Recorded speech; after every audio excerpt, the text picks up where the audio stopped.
So again, this is the buy zone. You buy these times, and this is where you make the larger returns. The risk reward gets better and better and better the closer to that 2 standard deviations oversold, the closer to this exponential moving average.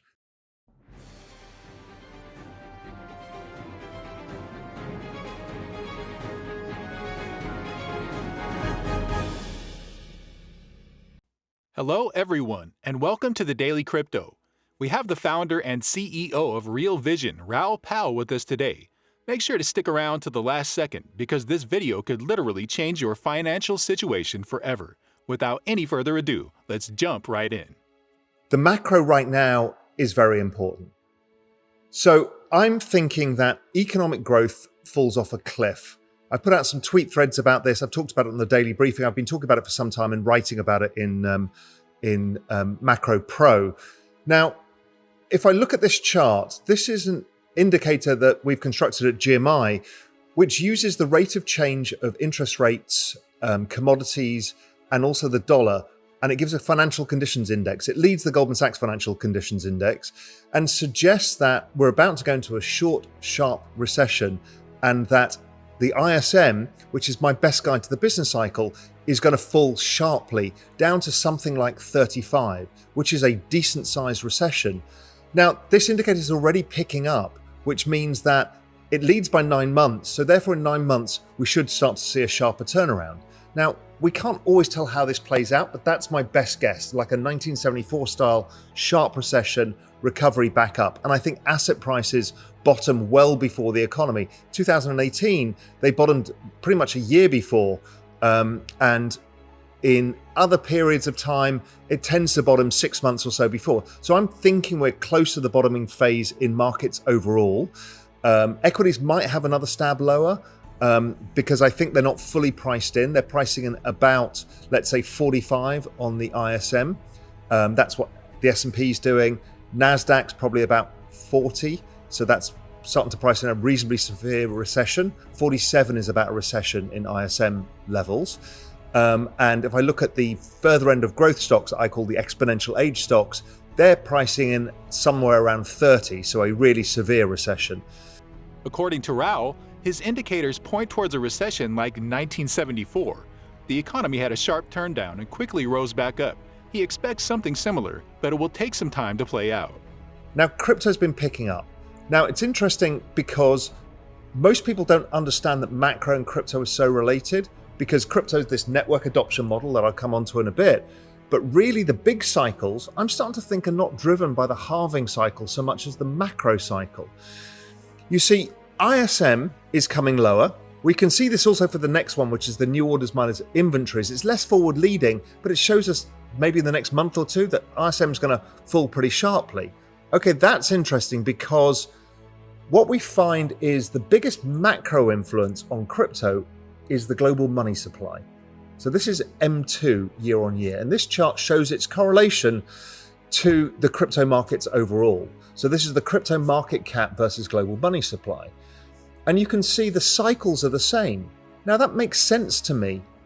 It might coincide with the halving cycle, and that makes a supply issue plus a demand issue. Why a demand issue? Well, because global liquidity is what M2 is. So if there's more liquidity, there's more money that flows into crypto. As liquidity comes out of the system, there's less money. One of the other things that's been weighing on crypto has been inflation. It's a long duration asset, and long duration assets need to worry about the discount rate, and inflation is part of that. Plus interest rates. Interest rates have risen, inflation has risen, risk assets get discounted more. If we take a look at his ISM indicator, it is safe to say that the crypto cycle is not only dependent on the 4-year Bitcoin halving, but also on the global money supply as well. In simple terms, as the global money supply increases, people have more extra cash to invest, causing Bitcoin and other risk assets to increase in price.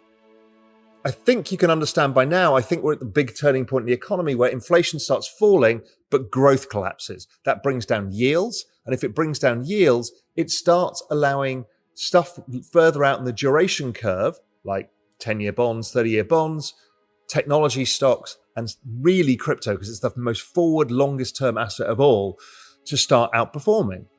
Previously, when inflation came down, we saw growth increase, but this time, due to some Fed policies, we are seeing growth decline as inflation comes down. This causes yields to reduce significantly, which is good for stocks and crypto because they will outperform every other financial instrument.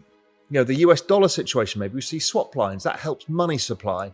So I think we're going to see the turn in money supply. So that's the macro for crypto improving as growth goes slower. It's kind of counterintuitive because you think, well, if growth's slow, then crypto is going to be bad.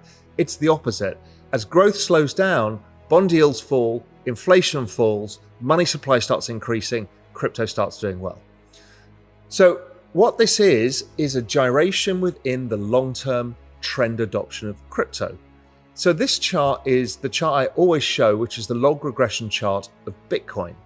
And what you can see is in the log regression chart, it got to roughly 2 standard deviations oversold, which is actually about the most oversold Bitcoin's ever been versus its trend. So we should be looking at a reversal point because the exponential trend of adoption is not going away. It's not changing. In fact, the adoption in this bear market has been much better than the previous bear markets where we saw a lot of people leave. We've not seen a lot of people leave. We've just seen network activity slow down because there's less money around because of money supply and inflation.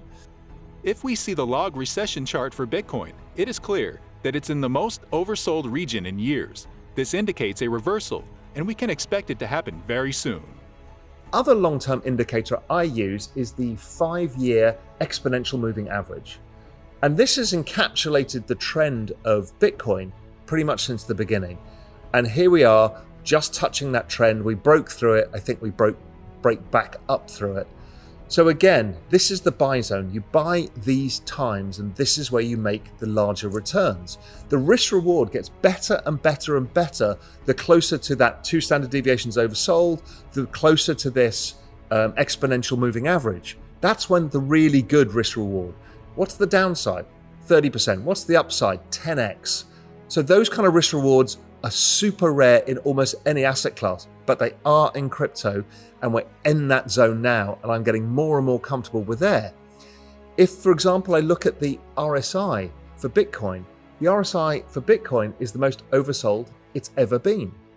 So that would suggest that the markets are massively oversold. So again, the risk reward looks better and better here. Opportunities like these don't show up all the time. It is during these times that one can invest for the best risk to reward. The 5-year moving average acts as a strong support, and we've seen massive rallies whenever the price touches it. As Raoul said, the risk is 30%, and the returns could easily be 1,000%. No other asset can provide returns like these, ever. It's actually the same for Ethereum. Ethereum, lowest RSI in history. Obviously, everything's starting to pick up as we've had this tremendous rally from the lows, which still looks small on the chart, but it's actually, some of these tokens are up 100%. I mean, ETH was up at the top of this run about 85%. I mean, that's pretty decent, but I think it's just the start. We're in the correction phase right now because we got overbought, but I think the correction doesn't last long before we go to the next leg higher as we start moving into the merge, which this piece is going to be mainly about when I get there. Another chart that shows us where we are is the Bitcoin rainbow price chart. I love this chart. It gives the logarithmic trend, but instead of the linear version, it gives you the log version, and it's a curve. And again, we're at the point where you want to be buying assets. It never gets through here. And if it does, it's for very short periods of time. That same rainbow works brilliantly for Ethereum too. And here we are, exactly in the buy zone where we should be finding any cash we can to put into crypto according to your risk tolerance. I mean, I've, again, still pretty much 100% allocated, and any income that I've got, spare income, I'm putting into crypto right now because I think the risk reward here is extraordinarily attractive. The same is also true for Ethereum, as it's sitting at a point where historically, price likes to bounce from. It's so important that Raoul himself advises us to put as much money into crypto as our risk tolerance allows, because this is one of the best investment opportunities of a lifetime. But the merge is something much bigger overall. The merge is where Ethereum goes to proof of stake as opposed to proof of work. So now you're not having computers crunching the maths and being rewarded as miners for doing the work. What you're doing is you're pledging your Ethereum for a year to secure the network. And that's called staking. And staking participates by you getting a yield for doing that, which is staking your coins, i.e. you can't use them, and you get a return. So I'll come on to that in a sec. But what's really interesting here is this is a supply reduction of really monumental proportions that's about to happen. Now, I'm more of a demand side person than a supply side person, but when demand and supply are both in shock, okay, then we got something interesting. So what's the supply side? Well, miners. There are no miners anymore. So therefore, all of the activity of miners of selling the tokens that they've earned, they probably sell about 80% of the tokens that they get just to fund their own activities.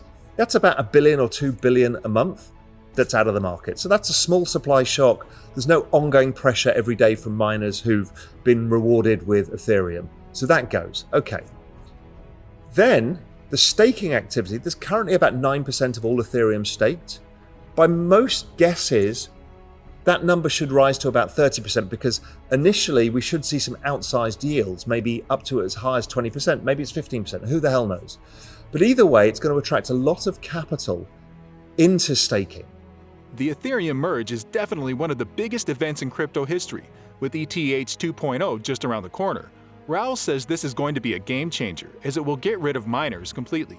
Even though this is bad for the mining industry, it is ultimately beneficial for the ETH network as it will reduce the selling pressure caused by miners drastically. Since Ethereum will be switching to a staking system, it is going to attract a lot of capital from investors, adding to its growth. Do you think now is the best time to go all in on crypto, or are you still waiting for a bigger dip? Let us know in the comments, as we would love to hear what you guys have to say.